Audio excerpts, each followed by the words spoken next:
Jalalpur HD TV देखने वाले सब दोस्तों को अस्सलाम वालेकुम। अल्लाह पाक आप सबको सुख सलामती अता फरमाए। सरजमीन औलिया कराम मुल्तान शरीफ में कदीम तारीखी किला पर हमारी टीम मौजूद है। आप जब भी यहाँ आते होंगे तो सामने ये मीनार जरूर देखा होगा। हमारा आज का प्रोग्राम इसी मीनार के हवाले से है।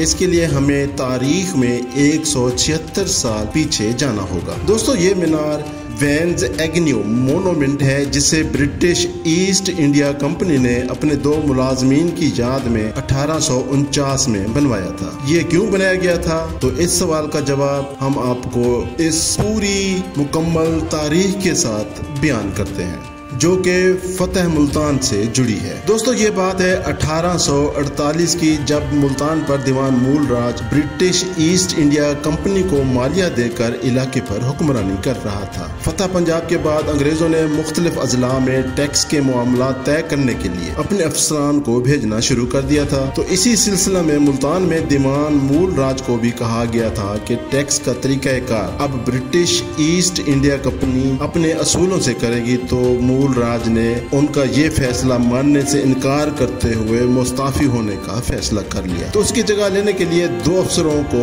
जरूरी साजो सामान के साथ अप्रैल 1848 को मुल्तान रवाना किया गया। उनमें से एक का नाम पैट्रिक अलेक्जेंडर वेन्स एग्न्यू था, जिसकी उम्र उस वक्त 26 साल थी और बंगाल सिविल सर्विस में काम कर रहा था। और दूसरा अफसर जिसका नाम लेफ्टिनेंट विलियम ए एंडरसन था, जिसकी उम्र उस वक्त 25 साल थी और उसका ताल्लुक बम्बई फोसिलियर की पहली रेजिमेंट से था। ये दोनों अफसर 18 अप्रैल 1848 को मुल्तान पहुंचे।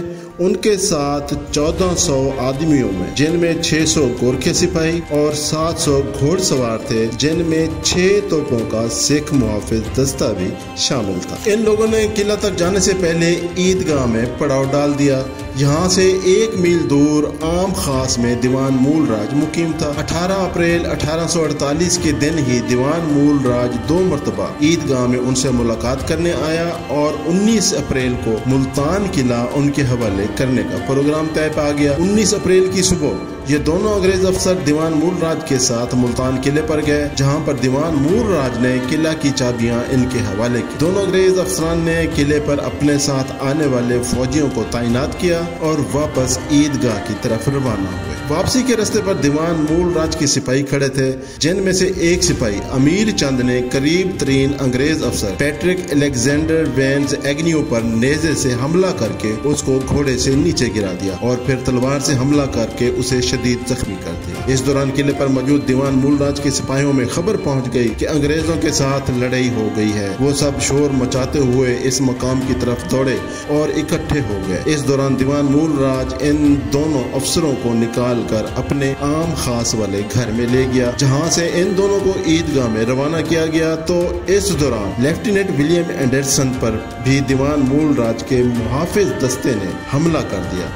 इस हमले से जख्मी होकर मिस्टर एंडरसन दौलत गेट से बाहर निकलते ही घोड़े से गिर गए, जिन्हें उन्हीं के साथियों ने उठाकर ईदगाह पहुंचा दिया था। उसी शाम को दीवान मूल राज के सिपाहियों ने अंग्रेज अफसरों के साथ आए तमाम जानवरों को पकड़कर ले गए। 20 अप्रैल 1848 बरोज जुमेरात सुबह के वक्त ये दोनों अंग्रेज अफसर शदीद जख्मी हालत में ईदगाह में मौजूद थे। इनके साथ आए इंडियन फौजी इनसे भाग कर दीवान मूल राज के साथ मिल रहे थे और शाम तक इन अंग्रेज जख्मी अफसरों के साथ 10 घोड़सवार और अफसरों के घरेलू मुलाजमीन और कुछ दफ्तरी मुंशी रह गए थे। रात का अंधेरा बढ़ता गया। ईदगाह में मौजूद लोगों को अपना अंजाम भी नजर आने लग गया। दूर कहीं से आवाजें बुलंद हुई और एक जोशीला मजमा ईदगाह की तरफ नारे मारता हुआ आ गया, जिसमें दीवान मूल राज के सिपाही और मुल्तान के रिहायशी लोग हाथों में तलवारें, नेज़े, डंडे उठाए खौफनाक आवाजों के साथ इन दोनों अंग्रेज अफसरों पर हमला कर। दोनों अंग्रेज अफसर पहले ही शदीद जख्मी पड़े थे और दोनों ने एक दूसरे का हाथ थामा हुआ था। तलवारों से मुसल्लह लोगों में से एक गोधर सिंह ने पैट्रिक अलेक्जेंडर एग्न्यू की गर्दन पर तलवार से हमला करके उसका सर तन से जुदा कर दिया। और साथ ही अफसर एंडरसन को भी तलवारों से हमला करके मार डाला गया। फिर दोनों की लाशों को घसीटकर बाहर लाया गया और खुले आसमान तले जमीन पर छोड़ दिया गया। यूं ये दोनों अफसरान अपने अंजाम को पहुंचे। फिर उसके बाद फतह मुल्तान की फौजी कार्रवाई का तवील आगाज होता है, जिसको हमने अपने इसी चैनल पर अपलोड किया हुआ है, जिसका लिंक नीचे आपको मिल जाएगा। यूं फिर आपको इस कहानी का तसलसल भी मिल जाए। इन दो अंग्रेज अफसरों को इसी जगह फतह मुल्तान के बाद ब्रिटिश ईस्ट इंडिया कंपनी ने दफनाया। यहाँ पर इनकी याद में ये मीनार तमीर करवाया था। तो दोस्तों, ये थी इस मीनार की कहानी। हमारे चैनल को सब्सक्राइब कर लें ताकि आपको मजीद इसी तरह के मालूमाती प्रोग्राम देखने को मिलते रहे।